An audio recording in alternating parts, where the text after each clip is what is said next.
Quiero agradecer esta noche que se encuentra con nosotros Alejandro Puerto, un hombre que se convirtió en noticia justo el día que comenzó esta legislatura. Él entró por Morena, sin embargo, ahora está como un diputado que. Alejandro, bienvenido, ¿cómo estás? Buenas noches. Encantado de estar aquí. Un saludo a todo el auditorio, muchas gracias por la invitación. Te presento como diputado local, porque al final del día no eres independiente tampoco. No. ¿Qué pasó primero? Dices adiós a Morena y luego entras con un video de más de 20 minutos sobre el obradorismo. Así es. Sí, yo soy un diputado sin partido, no un diputado independiente, porque eso es caer en una simulación. Yo me declaro diputado sin partido, pero que suscribe una ideología, un pensamiento político que se ubica del lado del expresidente López Obrador.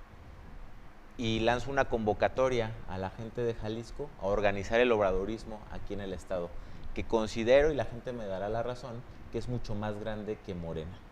Morena aquí en Jalisco entró en una fase de descomposición hace ya mucho tiempo, se fragmentó, se dividió en muchas tribus que hoy, por ejemplo, no logran ponerse de acuerdo en qué va a pasar con la dirigencia a nivel local. A ver, espérame. Si hay tribus, porque Carlos Lomelí dijo la semana pasada en rueda de prensa que no existía tal, que todo estaba muy bien. Pues yo creo que es querer verle la cara a la gente, decir que no existe, ¿no? Porque si hay algo muy evidente es que hay una separación, en primer lugar, entre la gente de Jalisco y lo que hace la burocracia de Morena. Y en segundo lugar, entre la militancia de Morena y lo que hacen sus dirigentes, que ella incluye a representantes populares. Y esa separación es tal que la gente no se siente representada por sus diputados, por sus diputadas, pero sigue siendo firme creyente pues, de lo que hizo y dijo López Obrador cuando fue presidente de este país, ¿no? Siguen simpatizando con el proyecto López Obradorista, aunque aquí en el estado no se sientan representados por Morena. ¿El obradorismo entonces será un partido político o se buscaría que fuese un partido político? Creo que habría que analizarlo entre todas y todos. La invitación que yo lancé en mi video es a organizarlo en un primer momento. Yo creo que lo que más le conviene a la Cuarta Transformación es que cada vez haya más organizaciones que se identifiquen con el obradorismo y no que Morena pretenda absorberlo todo. ¿Por qué? Porque ahí es la primera diferenciación entre lo que es Morena y lo que es el obradorismo. El obradorismo es una expresión del poder de la mayoría. Y Morena es una parte de esa expresión. Pero ya vimos que es una parte que ya no está haciéndolo de la mejor manera, ¿no? ¿Por qué? Porque mucha gente dice, oye, es que no me gusta cómo vota Morena en el Congreso de Jalisco.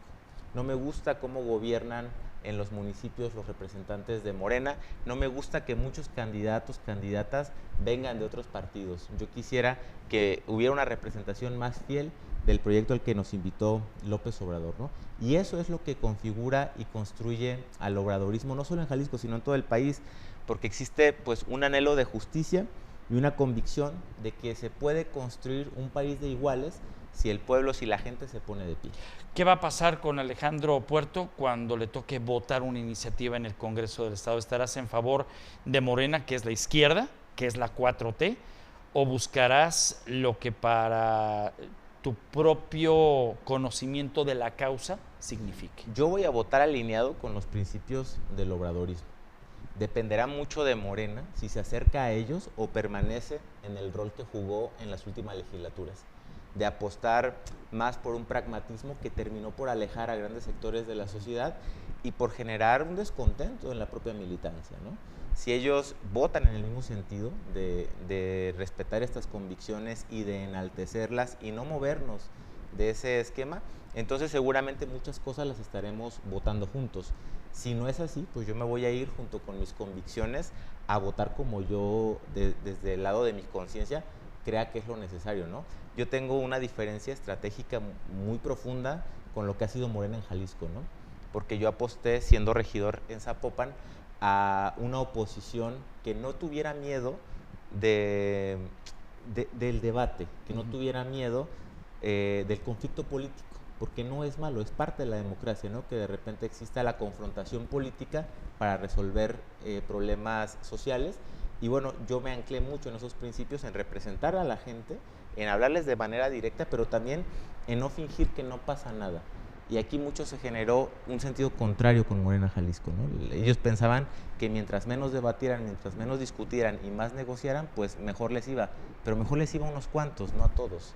Entonces, esa diferencia estratégica yo la voy a seguir defendiendo, porque yo sí creo que los cambios requieren confrontación política y no hay que tener miedo de ello. ¿Cómo es el ambiente en el Congreso cuando llegas? Porque muchos dicen, nos traicionaste. No, yo creo que la traición es algo que cometen quienes no cumplen a su palabra. Yo me comprometí con la gente de Zapopan y de Jalisco a defender los principios de una causa que, de la que formo parte, desde que yo tengo 14 años, desde el 2006, que empecé a simpatizar con López Obrador por influencia de mi hermano, y de la que aporté mucho en la construcción de lo que fue el movimiento primero y después el partido político. Y ahí sigo siendo parte del movimiento. Tengo diferencias con la burocracia del partido. Y pues esto no es traición, porque la burocracia del partido no representa al grueso de lo que es el obradorismo. Esto es más bien, y quizás es algo que les cueste trabajo entender, es una manera de profundizar esas convicciones y de entender que mientras más organizaciones se identifiquen con el obradorismo, mejor le va a ir a la sociedad. Porque lo que más necesitamos como país es tener mayor densidad asociativa, que más gente se organice para conseguir cosas, para exigir sus derechos, pero también para defenderlos, para pedir la atención del gobierno, pero también para que eso no se convierta en una clientela, sino en un derecho y una subjetividad muy potente, ¿no? Alejandro, vienen las elecciones para dirigente de Morena, vendrá Luisa María Alcalde el próximo jueves, y la pregunta va en el sentido de ¿a quién te gustaría ver en la dirigencia del Estado de Jalisco como para que Morena tuviera pues eso que pudiera ser para Alejandro Puerto? Pues Yo creo que la pregunta no es a quién, sino qué. Los argentinos tienen un concepto que se llama bicho de aparato político. El bicho de aparato político es alguien que sabe manejar una burocracia, ¿no? Pero no es un político como tal, porque de él no salen ni directrices, ni proponen a la gente, a la sociedad y a la militancia una lectura política. Y yo creo que la gran ausencia en Morena Jalisco ha sido esa, que todos se han enfocado en el cálculo partidista, en medir cómo están las aguas y después lanzarse al charco para ver cuántos votos pescan en una elección, y han abandonado el rol de dirigente político. ¿Pero a quién te gusta? Dame un nombre. No te lo sabría decir. Para empezar, no sé quiénes están compitiendo. Yo tengo mucha estima por muchas personas que he leído en prensa que quieren, pero no se los he escuchado directamente. Ya. Yo lo que quisiera ver, sí, es a una persona que pueda proponerle una lectura política a la sociedad de Jalisco de qué está pasando en la actualidad y hacia dónde nos proponen ir, pero también que den directrices a la militancia que hoy por hoy tiene Morena, de cómo tiene que ser esta pertenencia a Morena, porque si no, con el obradorismo ya organizándose, el partido se va a ir rezagando cada vez más en su crisis de representación de esos valores. Termino con esta pregunta. Entonces, ¿crees que las lealtades hacia Morena de sus simpatizantes está endeble? Es decir... No, para nada. Lo que pasa es que el obradorismo desborda a Morena, es mucho más grande que Morena. Y si hay un ejemplo de obradorismo, es esta cuestión de construir activamente tu concepto político. Ya. ¿Qué hizo López Obrador cuando vio que el PRD estaba en crisis? Se lanzó a construir un movimiento que terminó siendo un partido, y con eso competir las elecciones, ganarlas y gobernar este país para ampliar los derechos de las personas. Bueno, el obradorismo es eso. El obradorismo, cuando entiende que un instrumento ya agotó sus posibilidades o está entrando en una crisis porque las viejas reglas de la política le están carcomiendo por dentro, toma la decisión de reorganizarse y volver a empezar. No hay nada más obradorista que recomenzar en política. A ver, y ya me estás dando un camino histórico que toma Andrés Manuel López Obrador, efectivamente, con el PRD. Andrés López Beltrán pudiera ser alguien que fuera quizá un candidato por parte del obradorismo hacia las elecciones de 6 años. No lo creo, tampoco lo sé. Pero yo, que tuve el gusto de conocer a Andrés en el 2012, cuando yo era coordinador de la estructura de defensa del voto en el estado de Jalisco, Andrés era el coordinador a nivel nacional. Y te puedo decir que es una persona sumamente competente en el ámbito político, pero además una persona muy sensible, es muy capaz, es un político hecho y derecho, y no se hizo a la sombra de su padre, él se hizo muy aparte, ¿no? Sin embargo, no sé si está en su intención competir. Yo creo que dentro de las simpatías del obradorismo, claro que hay mucha simpatía por Andrés López Beltrán, así como lo hay por muchos otros compañeros que podrían representar fielmente pues, los principios que intentamos defender, ¿no? ¿Cómo le deja Andrés Manuel López Obrador el país a Claudia Sheinbaum? Yo creo que se lo deja en unas condiciones inmejorables para profundizar aquello por lo que nosotros luchamos. ¿A qué me refiero con esto? A que le deja un país con mucha estabilidad económica, le deja un país en un lugar de prestigio a nivel internacional, con una relación con los Estados Unidos bastante loable. Ya a partir de mañana veremos qué sucede con la elección en Estados Unidos. ¿Quién le conviene a México? Yo creo que a México le conviene pensar en su soberanía, no tanto esperar qué pasa en los Estados Unidos.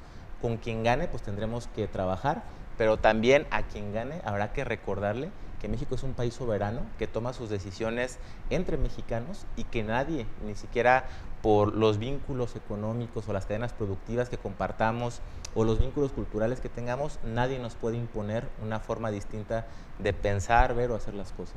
Alejandro, yo te agradezco muchísimo que nos hayas acompañado esta noche aquí en Noti 13, pero sobre todo la apertura y conocer de propia voz a alguien que pues sorprendió, por supuesto, y yo creo que a los mismos, ¿no? De Morena, con una decisión, porque finalmente, pues en algún momento tu voto en el Congreso será clave. Sin duda. Y finalmente aquí te estás comprometiendo a que serán no necesariamente los de un bloque, sino más bien lo que así entiendo es el perfil por el cual vas en favor de lo que la izquierda, de la 4T sí, claro, específicamente busca. Lo que pasa es que el obradorismo es eso, es un cambio en el paradigma del poder, y así hay que entenderlo. No es solamente los cambios constitucionales o las reformas legales, también es un cambio en el paradigma del poder, y en ese cambio de paradigma del poder hay que entender que solo hay un soberano, y es el pueblo, y es la gente.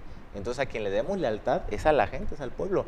Yo haré lo que el pueblo me diga. Pero la llevas bien con los de otras fracciones. Okay. Creo que no. Okay. Yo creo que no. Y no creo que sea la parte medular. Yo en la mañana en una radio me preguntaban que si yo era una persona de diálogo. Y ese fantasma va perseguido desde Zapopan. Y yo le digo, yo soy una persona que sabe cuáles son sus líneas rojas. Conmigo la gente puede comparar entre un proyecto y otro. Con las personas que van con la idea de diálogo por delante, esas líneas se pierden. Alex, muchas gracias. Muchas gracias a ti. Pausa y volvemos.